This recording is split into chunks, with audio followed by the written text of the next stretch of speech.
Tapi banyaknya pemerasan berkedok konten Bang, Abang sebagai praktisi hukum melihatnya seperti apa Bang? Nah ini pemerasannya seperti apa nih? Misalnya Ya, kalau kita lihat kan review Bang, review sebuah produk, review makanan atau apapun lah Bang gitu kan. Oh, itu betul-betul kasus benar ya, memang terjadi peristiwanya atau tidak, itu kan harus didalami tuh. Kalau sebenarnya peristiwanya itu tidak ada, tapi direkayasa isinya, terus ingin dipublish, lalu dia meminta uang, itu memang ada pemerasan di situ. Di samping rekayasanya juga berbeda tuh. Kasus rekayasa, jadi sebagai mata pencarian misalnya ada orang-orang yang diminta untuk hal yang sama begitu. Misalnya makan di restoran, di dalamnya ada laler atau ada apa, dibuat konten padahal sebetulnya tidak ada, ya. Tapi dibuat seakan-akan ada. Nah ini kan sudah satu kejahatan, apalagi dilakukan kalau berulang-ulang. Kalau enggak saya ancam nih supaya ini menjadi viral, nah, dengan meminta sejumlah imbalan.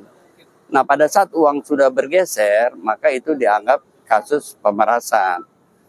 Seperti itu. Oke Bang, kalau mereka kan berkedokan bahwa mau review jujur ya Bang, istilahnya apa ada. Ya. Tapi itu dia tadi ada sebuah pengancaman lah bahasanya secara halus ya Bang. Ya. Di take down dengan bayar sekian segala macam. Ini masuknya udah pasal berapa sih Bang dan unsurnya tuh gimana sih Bang untuk jadi unsur? Ya jadi begini ya, itu pasalnya kalau dengan ancaman kekerasan ya, fisik atau non fisik sih sebetulnya itu ada pasal 368, pasal 369 KUHP yang ancamannya berbeda-beda, ada 9 tahun, ada yang 4 tahun ya. Oleh karena itu ya, dengan ancaman memviralkan dengan tujuan tertentu untuk meminta sejumlah imbalan, itu adalah pemerasan. Oleh karena itu ya, mereka-mereka yang melakukan itu, namun unsurnya unsurnya untuk pemerasan itu harus ada pergeseran uang dulu tuh. Iya, ada transaksi dan ada uang bergeser dari rekening satu ke rekening yang kedua. Itu baru memenuhi unsur. Tapi kalau belum ada pergeseran uang, itu tidak memenuhi unsur pidana. tapi belakangan ini metode kayak semacam ini boleh dibilang sebuah modus atau enggak? Ya sebuah modus, sebuah mata pencarian kan, karena dilakukan berulang-ulang. Masuk ke satu tempat, tahu-tahu tiba-tiba seperti itu. Masuk ke satu tempat, tiba-tiba seperti itu. Itu seakan-akan sebagai mata pencarian itu. Ya. Lalu meminta sejumlah dana. Jadi pekerjaannya hanya begitu aja kan, membuat konten dengan merekayasa satu peristiwa yang belum tentu kebenarannya betul gitu kan. Lalu meminta sejumlah dana, dilakukan berulang-ulang. Itu dilakukan berulang-ulang, jadi udah seperti mata pencarian tuh. Bisa dibilang ada sindikat nggak sih Bang? Nah kalau sindikat kan saya belum melihat ya, yang baru melakukan kan baru 1 orang ya. Baru 1 orang kan, itu aja kan. Iya. Si korban sendiri bisa disebut Apa? korban Kenapa korban? kan bisa dibilang kategori penyuapan nggak sih? Oh enggak dong, korban ya kan dia mau mempertahankan bisnisnya nih. Iya, peristiwa itu pun benar-benar terjadi atau tidak terjadi. Jangan-jangan ini fitnah terhadap korban.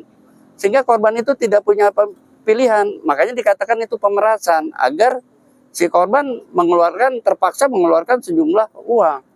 Oke Bang, ini berkaca pada kasus di kita tadi pada akhirnya Bang ya. Kita ngomongin penyuapan, banyak netizen yang mungkin kurang paham dan kami juga kurang paham ya Bang.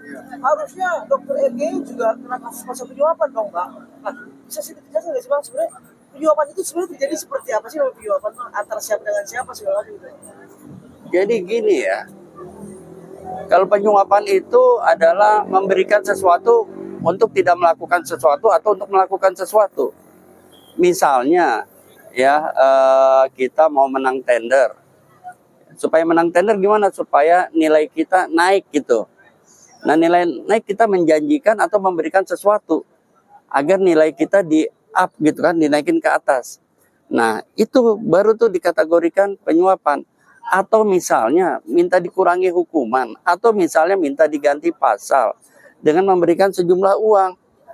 Itu baru dikategorikan penyuapan. Nah, kalau yang ini saya belum tahu nih kasusnya apa, yang dokter apa tadi itu?